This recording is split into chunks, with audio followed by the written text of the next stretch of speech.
God and the Big Bang. Fun. I love this. I love this because really what this question is science and spirituality.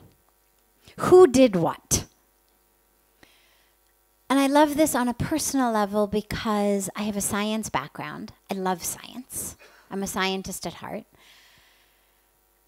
And by divine grace, I have been brought to spirituality, and I have been given experiences in spirituality that science has no idea how to name, what to do with, completely out of the jurisdiction of science. So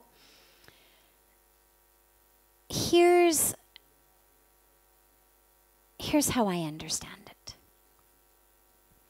From both the spiritual side as well as the scientific side. The presence of God does not in any way undermine or negate the presence of science. It's not spirituality or science. It's not God or Big Bang. Yeah, the Big Bang happened. Absolutely. Every scientist worth his or her salt knows. Now, there's going to be some distinctions on exactly what it looked like, exactly how it happened, exactly what the ripple impact was. But you're not going to find scientists who will say it just one day, as we are, existed. Big Bang happened. Evolution happened. Again, we know this. This isn't a theory. You'd have to throw out hardcore, irrefutable scientific evidence of fossils, carbon dating, in order to say that evolution didn't happen, that we were created with a magic wand. Big Bang happened, evolution happened, and, well, someone needed to understand enough to make it happen. That's God. The fact that it happened does not mean it happened automatically. Doesn't mean it happened randomly.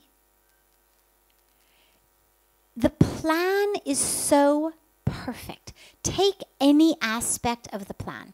Take something as simple as the human digestive system. As simple as that, as much of our daily life as that. Look what you put in.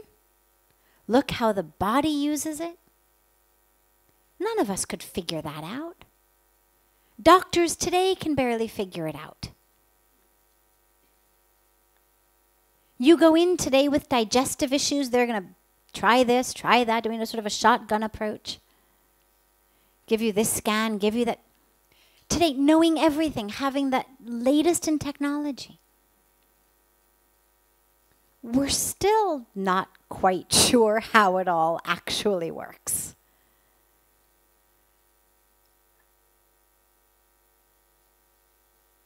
The plan was put into motion with an intelligence. What we call this intelligence, whether we say God, whether we say the divine, whether we have any other name based on our religion, our tradition, our language, our culture, whether we simply say the capital P planner. That was how I used to believe before I had an experience of God. I wasn't religious. But as a scientist, I had spent enough time in science laboratories to know that even knowing exactly what to do, even having all of the elements, scientists know exactly, take a leaf. Here's how much hydrogen. Here's how much nitrogen. Here's how much carbon. Here's how much oxygen. Here's how the molecules are bonded together. Give them some styrofoam balls and sticks. They can show you exactly how the different molecules of hydrogen and nitrogen are bonded together. Nonetheless, they cannot create it in a petri dish. We have all of the parts at our fingertips. All the carbon you want to access it. You want nitrogen, no problem. You want hydrogen, no problem. Here it all is. We cannot create a mosquito. We cannot create anything with life. Doesn't matter the simplest form.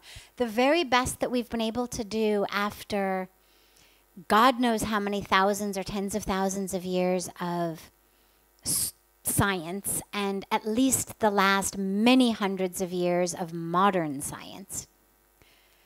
The very best we've been able to do is, in a few rare special circumstances, we can make Xerox copies. We've been able to create a couple of Xerox copies, but no life. And so the idea that today, knowing it all, having at our fingertips all of the tools, we still cannot create anything. And yet, it happened suddenly, randomly, just hitting against each other. The scientist in me doesn't believe it. I know what happens in science labs with Bunsen burners and crucibles. It's very hard to get anything to happen. And you certainly can't get life to happen, even in the top science laboratories of the world. So yeah, the Big Bang happened, but there was an intelligence that knew. And out of the Big Bang, the rest we know, evolution, it's happened, but it's happened with an intelligence. It's happened with a planner. It's like the apple seed. Well, you know, I can plant the seed. I can certainly put that seed in the ground. But until and unless the divine power of nature works on it, I don't get an apple tree. There is nothing I as a human being can do to make a seed sprout if nature's not working with me. You give it the soil, you give it water, you give it sun, but nothing else I can do. I can't crack that seed into a tree. I can't blow on it.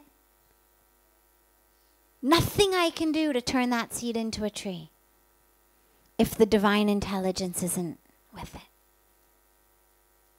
And so, for me, it's really a both. Big Bang happened, creation happened, all of the laws happen. Gravity happens. We had a wonderful example earlier. You push the table, it falls. Yeah, gravity. But there's an intelligence in the universe. There's an intelligence through which a seed sprouts. There's an intelligence through which a caterpillar knows how to weave itself into a butterfly. There's an intelligence through which a dog or a cat chasing a bird onto the top of a roof, when the bird flies off, the dog and cat don't jump off. Somehow they know I can't fly. You don't see dogs take leaping jumps off of roofs because they were chasing a bird and the bird flew, and so the dog goes splat. There's an intelligence there. In everything in nature, there is an intelligence.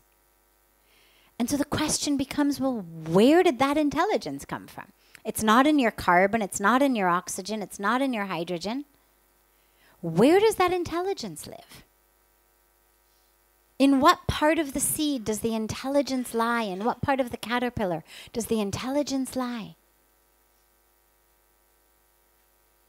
It's the same question that we ask spiritually. Who am I? Where's the soul? Who's the soul? And And so it's both. Science is a way of studying and describing some of the physical phenomena on Earth. And it's fantastic at that. It just can't describe everything. It doesn't have global jurisdiction. It has jurisdiction over some aspects.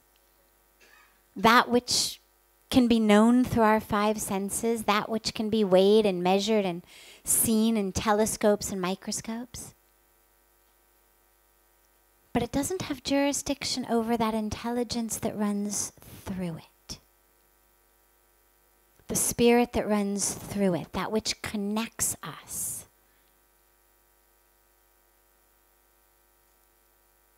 That's the spirituality part.